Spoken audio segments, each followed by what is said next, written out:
Hey Fruit Faces, it is Klaireeberry and I'm here today to talk with you guys about why I still eat sugar and refined carbs as a high carb, low fat vegan. Why haven't I gone fully whole food plant based? And I just want to say that I am the healthiest I've ever been. I've lost candida, IBS symptoms, horrible afternoon slump. Like my skin, my nails, they grow better, my feet don't crack at all. Like all of this stuff that is showing me that what I'm doing is good for my body. Feeling great every single day, mentally feeling better. I feel really healthy and I still eat sugar. I don't eat it all the time, but when I do eat it, I probably eat more than, like, I'll pour a good few tablespoons into a smoothie if I'm feeling like it. Like, let's say I don't have any frozen fruit. Normally I put just about a cup of frozen fruit in with my bananas and then drink it, you know, strawberries, blueberries, whatever. But if I either don't have those or I'm feeling more like a cocoa, like a chocolate smoothie or something, maybe even just vanilla, cinnamon, sugar, I will just go ahead and throw the sugar in there, and that's fine. And I'll eat pasta and bread and things like this. I tend to try to save those more for maybe the weekend. But I just want to let you know that my thoughts on this, because I've done some research, and I think that a lot of it just can be chalked up to research that hasn't been done necessarily yet. So you have, you know, these blood sugar spikes are supposed to be really bad for you. Just in general, and that's cool and all, but anything you're eating with other foods is going to counteract and help neutralize or exacerbate, depending on what you're eating, you know, that blood sugar level. So let's say you have sugar by itself, your blood sugar is going to go really high really fast. But if you have some fruit juice with it, or fruit or anything, you know, really, it's going to level that out and blunt that out a little bit. So that's kind of the number one thing that I do is I don't usually sometimes I used to just do cocoa powder and sugar, you know, and have a quick little drink like that. And usually I try to make it with some whole foods to kind of blunt that effect. But I definitely think that whenever you're looking at time spent, you know, I know people are concerned about the sharp spikes, but if you have a more sharper spike and then you get over it and you have balanced lower sugars for longer, then that arguably might be a little bit better than getting, you know, raised and then staying there for a long time, which is what happens with more slower release carbs.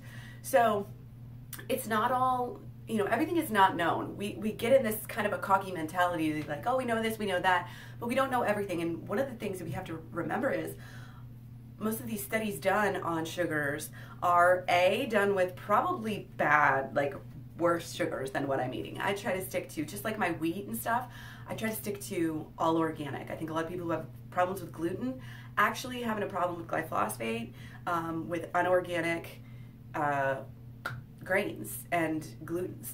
And I think it's kind of the same thing when you process the sugar so much with bleaches and different things, then you're gonna have a completely different product, whether as opposed to eating coconut sugar, you know, raw.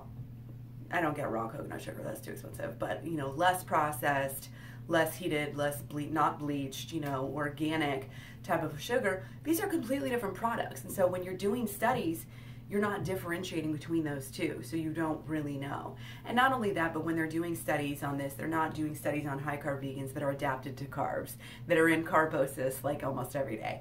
They're doing these studies on people who have a higher elevated fat in their blood. As far as when you're looking at diabetes, we know that, you know, when you have too much fat, it interferes with the sugar and its ability to do its work. So if you don't have that high fat, then you really need to do a whole nother study to see if that sugar is even going to be as bad for you or bad for you at all as it was if you were eating standard American diet. Now, the other thing you have to think about is when people are eating these sugars, and when they're doing these studies on these people eating sugars, they're not just eating meat and a high percentage of fat like most people do, and they're not just eating unorganic, you know, sugars and different stuff, but when you're looking at the products that they're consuming that contain the sugars, it is very, very much a cocktail of toxic things, chemicals, pollutants, just again, extra fat, extra salt, extra sodium, everything that processed food comes with, lack of fiber, again, this and this and that. It just is not the same as taking some organic sugar and putting it over a nice fruit meal to give yourself more carbs. It's just not the same. I mean, Durian Rider's been saying this forever. It's one of those claims that seems really kooky at first, you don't believe it, but then when you start researching it, you're like, wait a second, there might just be some truth to this. When you are carb adapted, when you are healthy and you have a low amount of fat in your bloodstream, your sugars can get to where they need to go, and we do need sugars. Our body uses them, our body loves them. They give us energy so fast and quick, and all the athletes, especially endurance athletes, are all sucking down some kind of sugar, eating bananas, things like this to help them keep going. Obviously helps our brain because our brain runs off of glucose. It's just a great way to go through your day feeling that you're ready for anything at any given time. You don't necessarily need coffee to keep you going. You've got what your body actually wants. Whenever your body is used to handling these sugars, it gets them in, it gets them out, it takes them to where they need to go. You're not having this buildup of excess sugars in your system. You're not having confused insulin that's being blocked by the fat that doesn't know what to do, can't take the sugar to the cells, just everything's a mess. It's a chaotic mess. That's not happening. Your insulin is able to go find that sugar, take it to the cell. Everything works perfectly. The right amount of insulin is made. Same thing with the yeast bacteria, with the candida. I just did a video on that. When you have all this excess blood in your system because the insulin is so confused by the fat that it can't take the sugars where it needs to go, that's the excess sugars in your bloodstream. It doesn't just come from eating sugars. It comes from them backing up because the insulin is confused. And at a certain point, your pancreas will stop, either make more or less, you have insulin resistance because your body's not using it correctly. So in candida, that's what you have going on. You have so much excess blood sugars that it's prime thriving grounds for these candida organisms. And to avoid all that, just let your body do what it's meant to do.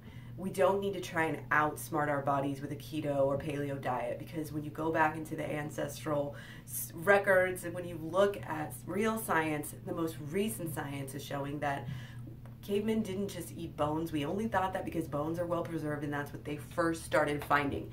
Now, because of science, because of microscopic organisms in the teeth, in the gut, in different places, they're realizing that most of all of our ancestors were like 90 to 95% vegetarian. Do what is our actual ideal diet.